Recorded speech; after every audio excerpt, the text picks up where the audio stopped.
stage.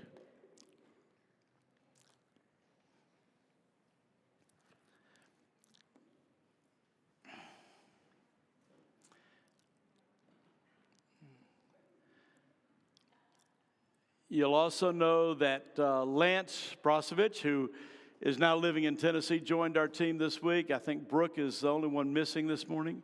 And who? She's at urgent care. We're all kind of struggling with this United States food. We did fine while we were down here, but when we came back, we all have a little bit of a stomach thing going on. But I can't tell you how proud I am of this team. I can't tell you how proud I am for what they did. They shared their testimonies, and some of them I don't think I've ever heard speak publicly before like that. They used their gifts and talents, and one of the guys that went with us, Cal Griffin from South Carolina, shared with me that he had never seen a team that just had every piece in place, and everybody could just come and do their thing.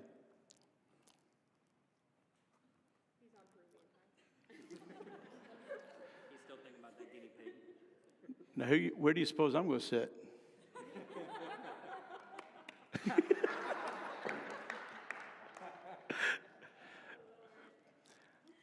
We've been entertained all week, and that's why, right there.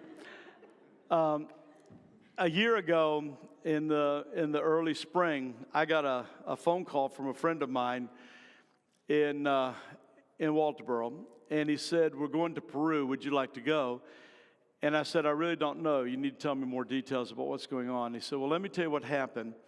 We were sitting around a table, and they've asked us to a pastor's conference, and we didn't really know anybody that had the level of education that you did and the ability to teach pastors.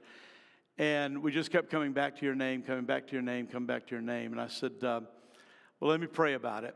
I did some praying and some reevaluating of some things, and last year I went and was able to share with another team and taught a pastor's conference every night for 3 nights.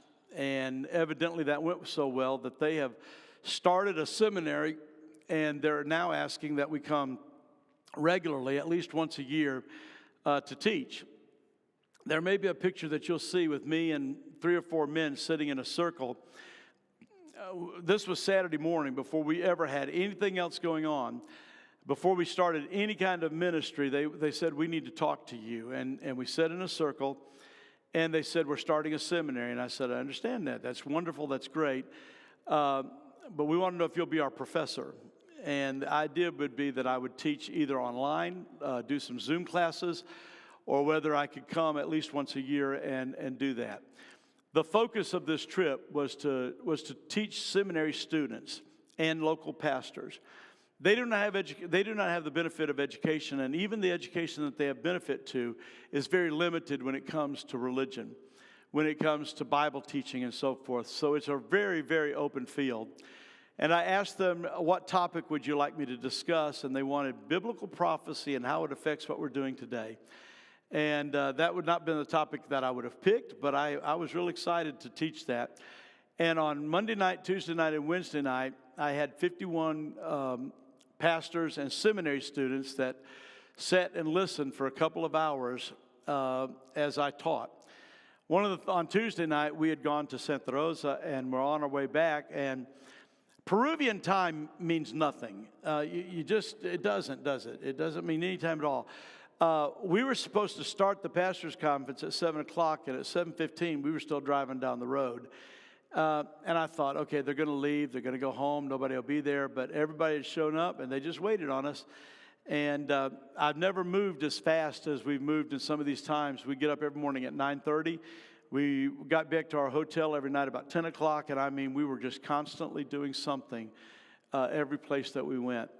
So, guys, what I'm thinking about doing is just kind of share some stories, okay? Share a story about of what happened. Let's all pass the mic. We need to come up here because we're videoing.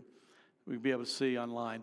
And I do remember my favorite time of worship. Our church worshiped, and we worshiped with them on many occasions. But my favorite moment of worship was actually led by my friend Abner.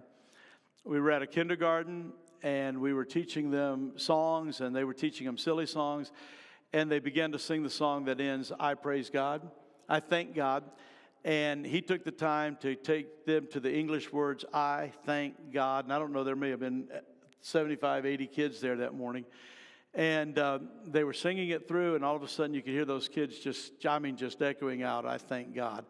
And he kept telling them louder, and the louder they got, the more it echoed through the whole community out there.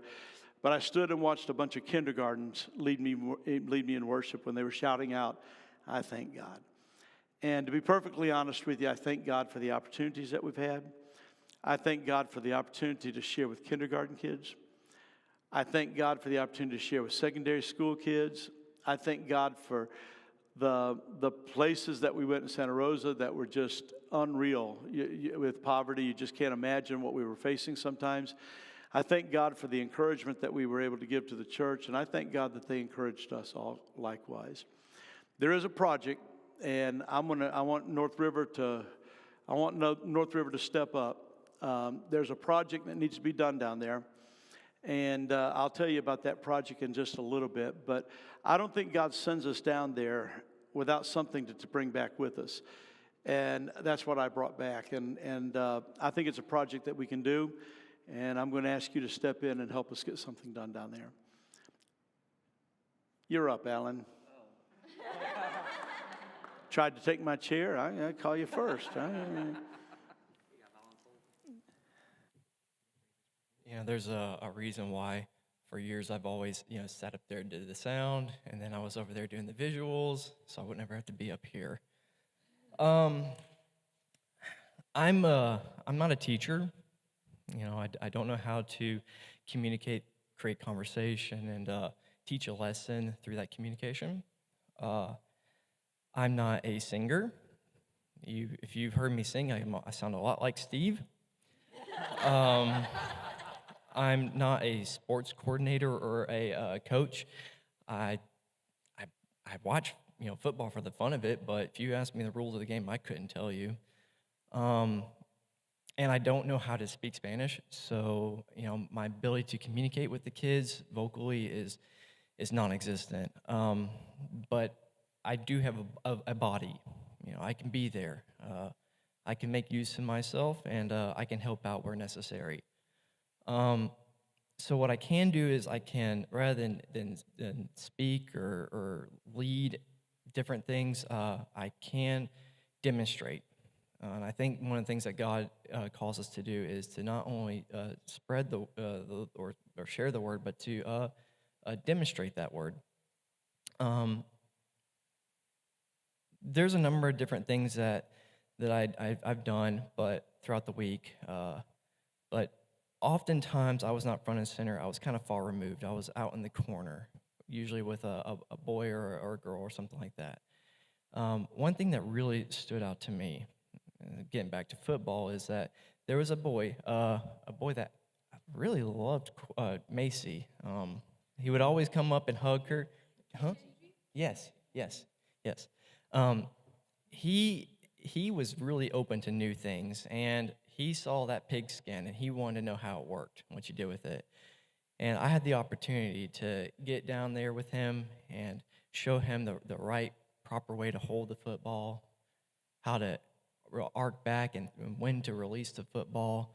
And he couldn't get enough of it. He spent, when we were in Pampachita, I don't even know, Pampachita. They got a lot of P's in that word. But for about the entire time, he and I just went back and forth, me trying to teach the kid.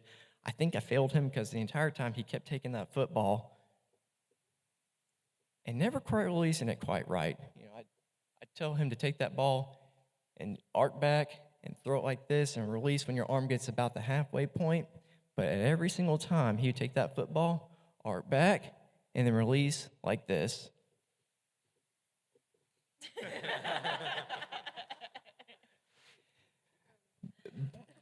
But it wasn't the point that he learned how to properly throw the football, is that he got to spend time with us. One of the things that I noticed is that we didn't see any adult men out there on the fields when we were playing games. When we first arrived at each of our locations, the kids would literally get up and run to you, give you a hug. You just don't see that from little kids, especially when they're strangers, when you're a stranger to them. But they when they saw you, they know that you came to be with them, and to acknowledge them. That's what I was able to do there. I was able to spend that time and demonstrate to them the love of Christ that maybe not even their own parents or their siblings might show to them on a day or day in out basis. So it seemed to me that some of them were just ignored at times. The preacher, and his wife, they were very observant, and they noticed us. Adrian and I, we really couldn't wait. And I think, was it Matt? Did you also want guinea pig? Oh yeah. Okay, so Abner here also really wanted guinea pig.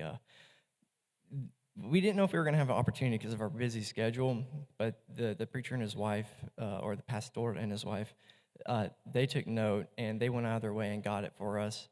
And I didn't know I had this in me, but apparently I have a really carnivorous side. The moment, and you'll see it eventually on the screen, but the moment they brought out that guinea pig, it was all spread out and open, and it didn't have much innards. It was kind of like eating frog legs, but my eyes kind of lit up, and I was like, "Argh!" and I just couldn't wait to get into it. We devoured that whole thing, including the head. And turns out, turns out, if you ever want to know what guinea pig brain tastes like, it tastes like the dark meat of chicken. You would have liked it. Yeah, right there. They paid attention to each of the things that we were doing, and apparently all I'm known for is devouring guinea pig. At the end of the week and during the celebration time, they wanted to give a little special something to each one of us, and it turned Adrian and I both got this neat little guinea pig keychain here, and I almost ate that too. Thank you. Mason.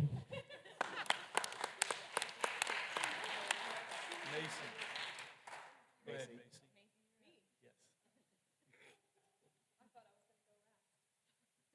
Just go short. I'll go short, yes. Okay, so I have a couple moments that stood out to me. The first one was we went to a secondary school, and there were lots of high schoolers, and we got to teach them a TikTok dance. It was really fun. They were different than like our middle school kids here. Like the middle school kids here are kind of moody, and they don't want to talk to anyone, right, Harley? Like, where's Harley? But they were like just so like joyful, and they did not seem too awkward. Like they wanted to dance with us and stuff too. And I think one of the kids said something about we were famous, right? Yeah, one of the kids from the church said we were famous in the United States, so they all got our autographs, so that was interesting. I felt honored. It was great. And then there was another kind of moment that stood out to me. I ended up working with the children during the pastor's conference a couple nights. It was kind of an accident, but I stumbled in there, and there were like 4 little children, and they all spoke Spanish. One of them spoke a little bit of English, but not much. So I didn't really know what they were saying, but we had full conversations. It was really interesting how that happened. I understood enough to know what they were saying, and they were patient with me because I don't speak the language very well. But the next night I came in there, they all said my name, like they all screamed my name, and it was so sweet to get to see their little faces again. And it was really nice to be able to communicate with them, even though we had a language barrier. All of the kids that I've met there were just so genuine, and just like there was a sense of innocence that we don't find here in the United States, unfortunately. But yeah, I would just say, I mean, the kids there, they knew their Bibles. They were telling me stuff that I was like, oh, I didn't know you knew that. So it was just really incredible to watch the faith of the children there. That really stuck out to me, and makes me think about how to teach children here how to be like that. So.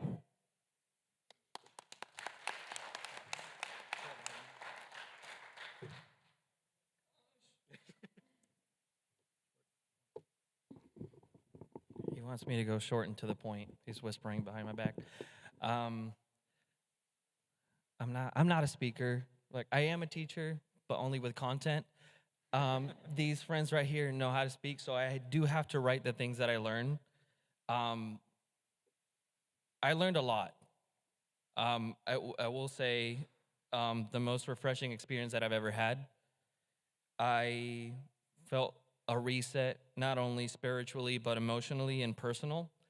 I learned that contentment is true wealth, and I learned that we are so ungrateful for what we have here, aside from what they don't have a lot, and they're happy. And that showed me, that contentment, and just watching those children play like Macy said, it was incredible to see. I say a lot because I'm nervous. See, fellowship crosses every barrier. That reset, speaking Spanish, worshiping in Spanish was incredible. Also, just getting to know that church and how with little they can impact a lot.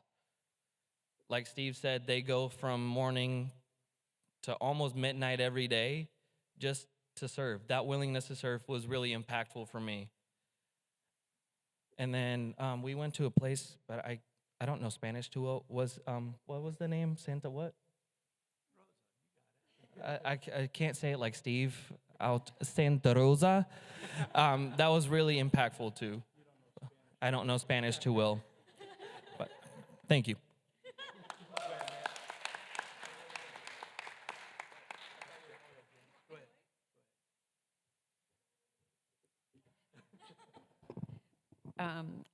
I learned a lot about myself, more than I think I expected to learn. I went thinking that I was prepared, and I found that I was totally unequipped. So the thing that I learned this week mostly was that I don't have to know ahead of time what's happening next. And I am that way. I like to be able to predict what's going to happen next.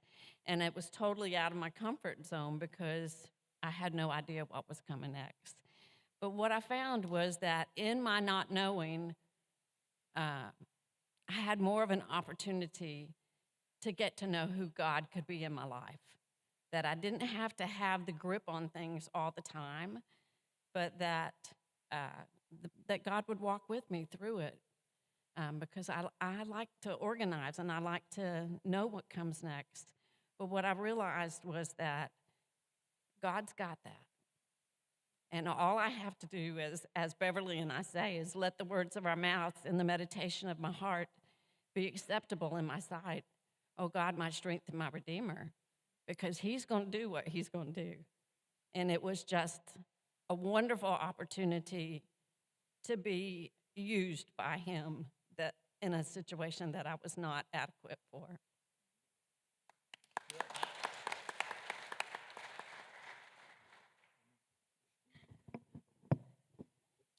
I just wanted to say that the things that I've learned, I really loved the learning from the church that we were in and how they served. I loved the kids that were there and how they just loved me more than, I could have done. I just also really loved to see these people showing, who Christ is and how He affects their life. I loved Abner worshiping back to her. I loved Macy singing in the bus, being with God. I loved, I loved Courtney showing how she's the most caring and just, yeah.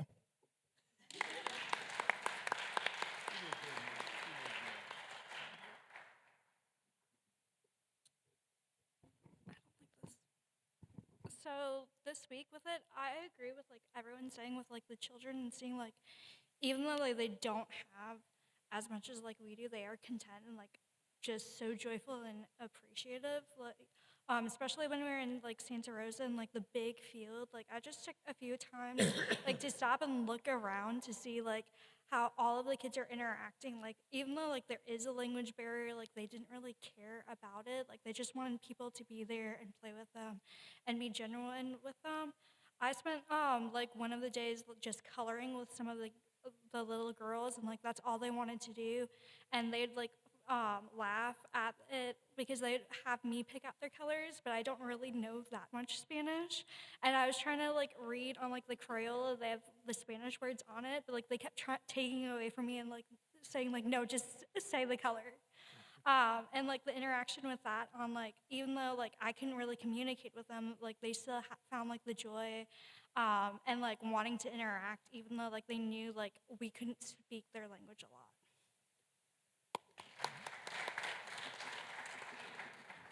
I think we all just got a refresher of what it means to have joy. Like I tell the youth group all the time that happiness is situational. But joy says that at the end of this dark tunnel, there's a light. And these kids don't know what they don't have, right? And it was so cool to just sit back and just see them love people first. And I think it was a good reminder for me, because I have so many roles here at church. I'm in charge of things all the time. And I was in charge of absolutely nothing. And that was a little bit of a challenge for me, honestly. But to sit back and, just like Matt said, to watch these guys serve and have zero hesitation about it.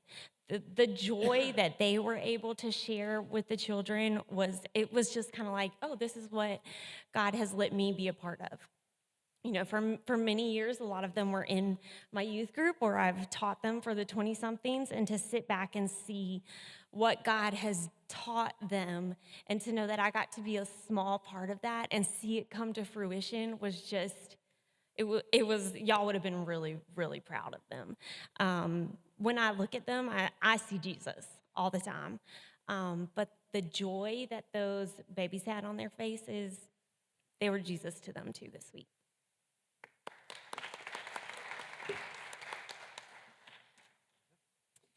All right, I guess I'm last. Honest to God, I could stand up here for the next week and tell you things that I learned, that God taught me. But I'll tell you two things. One is, and I had it written down in my brain, but I may not be able to say it correctly. But one lesson that I learned was you don't need a lot to learn about God. We had one night, our second night in Santa Rosa, we were supposed to do this craft and this activity, and I forgot the materials at the church, and it was an hour-and-a-half drive there and an hour-and-a-half back, so it's not like we could turn around, but we kept on thinking, we're like, well, what are we going to do? We can tell the story, but we didn't have things to go along with it, and we kind of turned it into just, we told the story, and the story was about the feeding of the 5,000 with fish and loaves. And we had each kid got a piece of paper, two little pieces of paper. One was a cutout of a fish and one was a cutout of bread. And we had a game and activity set up for them, and I forgot them. And so what we did was we turned it into a game. There was a big pile of rocks, and I told them, I said, well, we're going to turn it into a game. I want everybody to stand over there. And they ran down and got the rocks, and it was basically just to say, like, hey, God provides for you with what we have. So, even though we didn't have things already planned, or even though we had things already planned, and we didn't get to use those things one night, we still were able to talk about Jesus. We still were able to share the lessons. And then the other lesson for me personally that I learned, one of them was that no matter what circumstance you're in, you can still worship God, or you should still worship God. Your life could be totally chaotic, and there's still reason to worship God. We met countless people who had little to nothing in the Common Pots in Santa Rosa, in Pampacata, whatever you call it, on the streets, everything. And the amount of joy that I saw with people was just, we take, I think here in the States, we take worship for granted. We expect to have all these things, and we expect things to happen to us, but and we think we can only worship when things are going right. But in reality, it should be when things are just going, whether it's good or bad, there's still reason to worship. Thank you.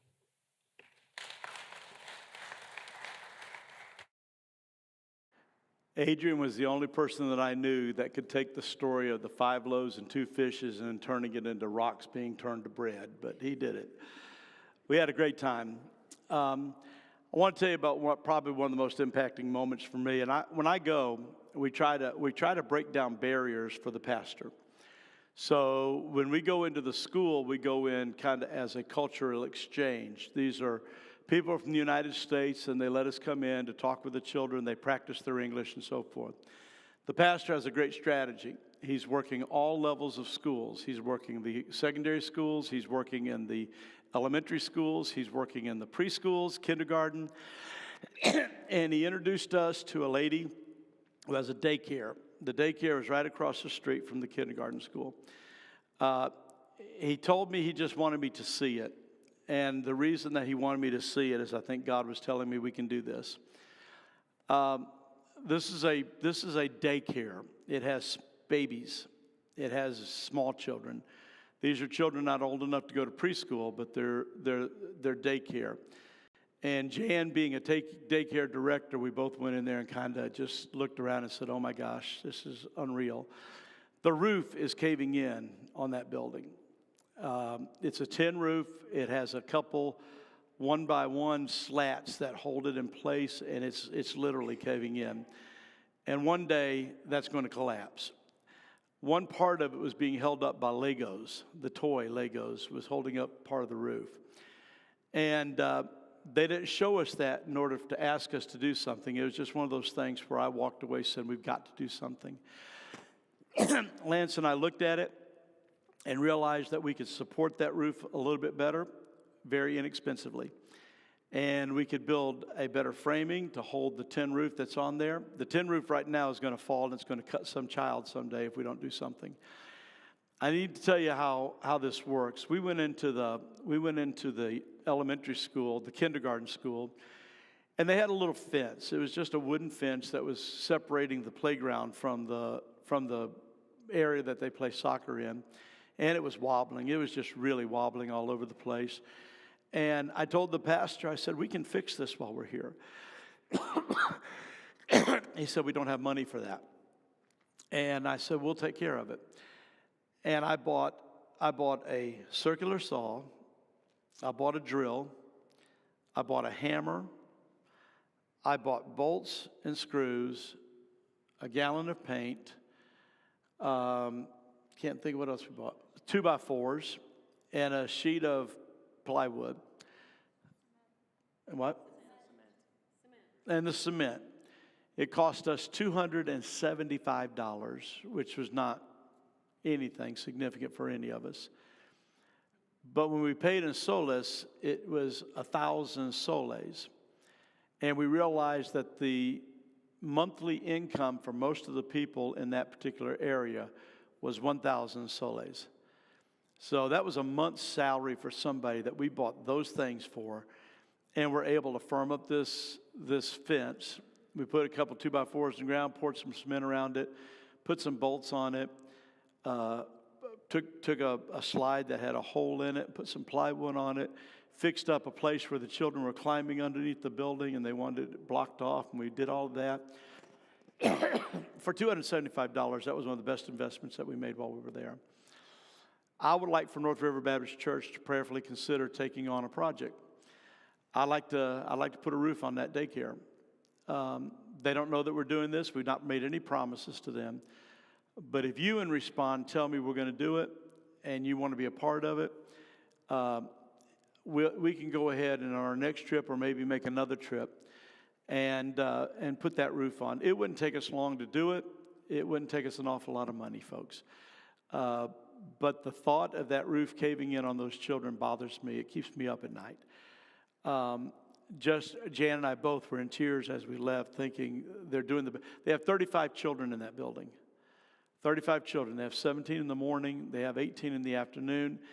And they do babies and toddlers. We're talking about little children. And they just don't have the resources to do those kinds of things.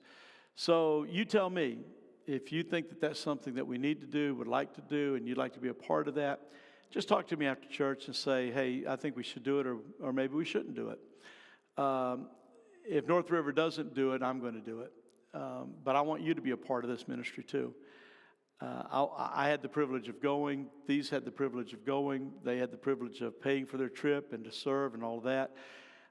This gives North River an opportunity to be involved in a very specific way with a very specific need. And I just ask you to pray about it, consider it, and if that's something you'd like to be a part of, let me know. Lance has said something about him going back down and maybe even taking a team from his church that could do the construction. If that's the case, then maybe he would go back and put up some posts, framing around this building. The building's not any bigger than about a third of our building here. It's a very small building. And I got pictures if you'd like to see it, but those Legos are not going to last much longer.